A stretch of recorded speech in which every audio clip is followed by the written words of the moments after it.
Welcome to Practical Access. I'm Lisa Dieker. And I'm Rebecca Hines. And Lisa, keeping with our theme this season, I know you have someone that you're excited to present. Yeah, so I'm actually giddy. That's a great word for today. I'm so happy we were able to get Karen Karp with us, who's a professor in math education, who really does in her work have the intersection of special education and mathematics. So Becky, we don't have enough friends in that area, so we're super happy to have Karen on the call with us today. So thanks for joining us, Karen. Thank you so much for inviting me. I'm really looking forward to our conversation. Well, I'm going to start with the first question, and I would just love for you, imagine I'm a brand new teacher, and I have a student in front of me that has a disability in mathematics, and I'm a little intimidated. I'm a general ed teacher. I don't know where to start. What would be your beginning advice for me to think about or to do? Or, you are the expert here. What should I be thinking about as that new novice first year teacher working with kids with disabilities? Well, you said general education teacher, and that's, an important start because they're the ones who are delivering the math content on one level. But I'd ask that new teacher to partner pretty quickly with a special education teacher in their building and start to develop a partnership with them, because I really believe that that is the best approach. I'm afraid in some cases that a student with disabilities is in kind of a limbo space if we're not careful. That the gen ed teacher might say, well, I don't know that much about special ed, so I'm not sure that this child is fully mine. And then the special ed teacher will say, well, I'm not sure about the math part, so I'm not sure. I think it's the other person's to do. And no one does. And so what we need to do is start a partnership right away, because it's everybody, all in. Everyone's in on this. And so that, I think, is critical. But the main thing is to keep trying different things and be very proactive. The one thing I'm working on right now is math interventions is proactive. It was the original intent of response to intervention that it was preventative and after the medical model, but in fact, that's not how it's played out. It's very reactive, and we wait for a child who's struggling in math, as the one you described, before we act and do anything. Well, we're saying to have little collaborations between the special ed teacher and the gen ed teacher, where they work 2 weeks in advance of new content together. And they prep each other as they're priming for what interventions will take place. And the interventions are not pre-teaching the lesson. We have no goal or no interest in that. They are building in everything that goes into the lesson to come. So, for example, for something like perimeter, what we want to do is have those kids measure just a lot of lengths and just practice with a ruler and constantly be measuring. And we want them also to see that if we add another line to the line they have, they can measure this length and that length.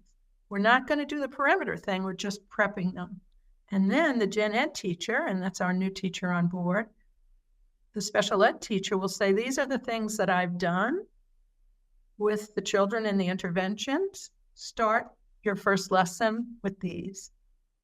And so we're going to use those as a way to have these kids shine, that these kids are going to do things they just did a few days ago in their intervention class and have already reviewed. And now the new teacher gets to call on those children first. And so we're trying to make it that the children really, really are feeling that the lesson is theirs and not flying over their head at fast speed. And so that new teacher has to learn this new model, proactive intervention. So that's one of the things I'd suggest. Yeah, I love to hear the word collaboration, Lisa. I harp on collaboration all the time. So your basic tip is let's make sure that we're collaborating to ensure success.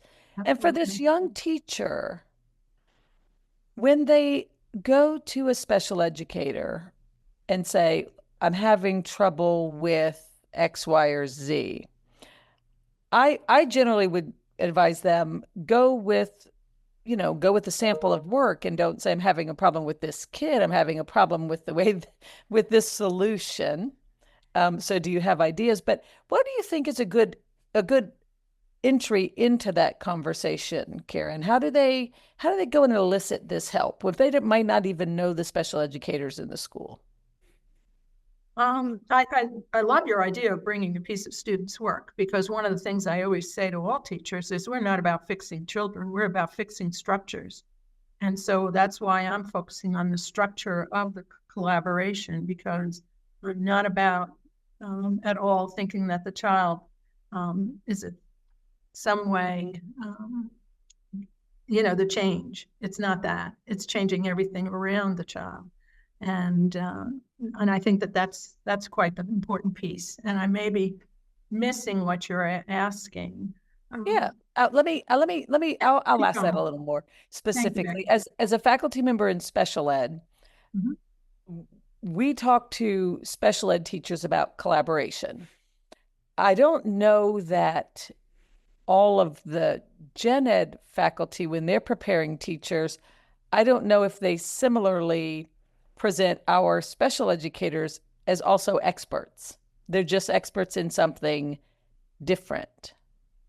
So as a faculty member who might work with, math education majors, what would you tell them when it comes, like literally, like if you were preparing teachers, how would you tell them to approach a special educator, with a problem? Total partner. I mean, I really think it's got to be that way. We each have, a collection of information, and we just have to find ways to share it well. And I think that the preparation of both kinds of teachers, the gen ed teacher and the teacher who's gone through special education, is quite different. And so they are definitely differently prepared. And, we can say, what's a good thing to do there and what's not, but the reality is that together they have to make this work. And with many children, it's not only students with disabilities, it takes two people to think about the situation. Right. And it could be two gen ed teachers, it could be I need two more special ed teachers if they're available in the building, and even sometimes paraprofessionals and teaching assistants who are working closely with that particular child. They need to be in on the conversation too. Oh, good. I think we have a good article to write there. Yeah.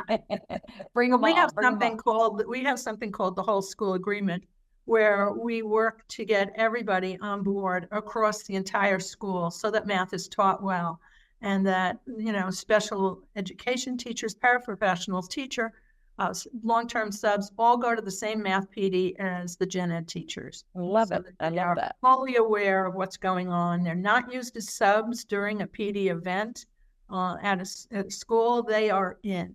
They're in it. I there's so many things you said I like. I like the whole school agreement. I like everybody's in. I even like your really strong proactive focus on the strengths of the kid, not the failure of the kid in math. And I think that's so much what the field needs to hear. So I know we agree on this, but I would love to hear your thoughts and help for any teacher, coach, about that kid who we know needs to be in with their peers having discourse, but really struggles in being in with their peers and having discourse. What are some things that you found helpful, especially in the area of math, where, some kids have math anxiety, which we know that literature is high there. What are some things you've seen teachers do, or you would suggest to teachers for that kid who we want them to be sitting next to their peers and having that rich mathematical discourse, but they might struggle with that? Again, I think some of this proactive work will support all children, but there are complex situations, and we have to think about those as well. The main thing is to use multiple representations for all groups. And I didn't mention this before, but this is a great resource for brand new teachers as well as veteran teachers. But I was involved with a wonderful bunch of other co-authors on the IES practice guide for assisting students struggling in math. It just came out about 3 years ago. And in it, we make 6 important recommendations that it's mainly for the elementary school, but it really travels all the way up. And we made 6 important recommendations that teachers should consider that's based on evidence-based research. And one of the ones that I think is the most important, and if I go to a school, I talk about, and when I talk about any child in general, multiple representations. Now, special ed may still call this CRA, math educators call it CSA, because the R that is used for representations, they're all representations. Concrete is a representation, abstract is a representation. So that R doesn't really stand for what it really is, which is semi-concrete, like a drawing or a sketch, or sometimes even a chart, depends. And we in math education like to overlap those so that you're seeing concrete, and if I need to, for this particular student, write the equation that goes with it, the first time I will do that. Then I might have a collection of cards that have different equations on it and say, which one do you pick that goes with this model that we just made? Then I get them to write it. So, there's lots of progressions that we can to support that child in moving towards more of an independent ability to handle some of those questions. But there are very, very important models that help children think and do math and take action and make it less anxiety producing, where we're not demanding memory, where we're not demanding time, where we're giving the time to think, and we're giving the supports that are needed with even acting out problems, taking the time to just stop and act it out. A lot of kids need that role playing. Others just sometimes will say, imagine this situation in your head like a story. And that's helpful too. So there's lots of things we can do to try to bring them into the action part of this. So it's not just rote memorization, and to be frank, things that 10 years from now will be completely done by AI or my watch. And do you think, Karen, that on those occasions when we have students who individually are struggling, but we suspect that intellectually they're capable of understanding the broad concepts, but they're just lacking some of the skills, and there may not even be time for them to get all of you caught up in all of those skills. So how do we as instructional coaches, what can we do, or what ideas do you have, whether it's me or I'm bringing a para in to provide support, or even a volunteer to help with the coaching piece to get them caught up on the sideline just a little bit? Well, one of the things that I think, and this is tangential to your actual question, but I think would be useful in that, is that the IEPs have to be written to be more conceptual. A lot of the times I'm seeing IEPs written, and the IEP is strictly about skills, and it talks about an assessment where we're getting more digits correct than we did yesterday or whenever it was done. And I really ask teachers all over the country, what do you do with that information about the digits? How does it inform your instruction? And none of them can really answer me. It's not doing the trick. So I say, write them more conceptually, talk about place value knowledge and things like that we can really bring the students in on with these materials that we're talking about. And those provide the total foundation for the other components. But it isn't putting kids in a tight kind of situation of constantly be doing algorithms and procedures. And to be frank, those are very elegant ways of doing math, but they are not some of the most joyous things in math sometimes. And I'd like them to experience some of the joy and beauty of the subject too. And they sometimes don't even have an IEP on geometry, which can be for some children the place where they can really, really shine. And I'd like to see more of that. And I also learned, of course, that you can't write the same IEP every year, yet we see this multiplication facts thing travel along. And the Supreme Court came out against that, same IEP can't be written 2 years in a row or even again. So we need to delve into some of the other things that may in fact be a doorway for children who do have tremendous strengths. I never go in thinking that they can't do it. I always go in thinking they can, and I just have to find a way. And so my last question, but I want a little bit of commentary with it. So it's funny, I wish my son growing up could have had you as a math teacher, but my husband and I were literally just talking last night about our son works for Trek and has sold lots of bikes. I'm not allowed to say, but he's one of the top 40 salesmen. And yet I laugh that, he couldn't do his multiplication facts, still can't, but he conceptually struggled, right? And he had a calculator. But I do remember in 5th grade, and I think you'll find this funny, we got a letter and I was like, Josh, I think this is a wrong backpack. And it said, I'm putting your son in gifted math. And I'm like, yeah. But again, he had this amazing teacher in 5th grade. And she said, look, Lisa, he procedurally is not strong, but conceptually, he gets it. He beyond gets it. And so I think it's a good example for our listeners to realize, what Karen's saying is life-changing for kids, because I do think that was a tipping point that allowed him to go to college and do well. And so with that, I just want our listeners to hear, because I got the privilege of chatting with you on the phone before the podcast, I really want them to hear your profound wisdom in the IES report from your perspective. And I would love to put that link out on our podcast when we're done. But could you share with me, if my son were born today and I was sitting there in 3rd grade and he's still trying to do his facts, and I wish I hadn't done flashcards all the way to the gym because it didn't matter, what would you tell me are 6 things I should be thinking about for my son today? Okay. And some of the recommendations I'll give in general. One is systematic instruction. And by that, I don't mean explicit instruction. I mean giving kids the chance to think and do first, and then I'm here to support them. But to assume that they have strengths that can play into the information that's about to come their way.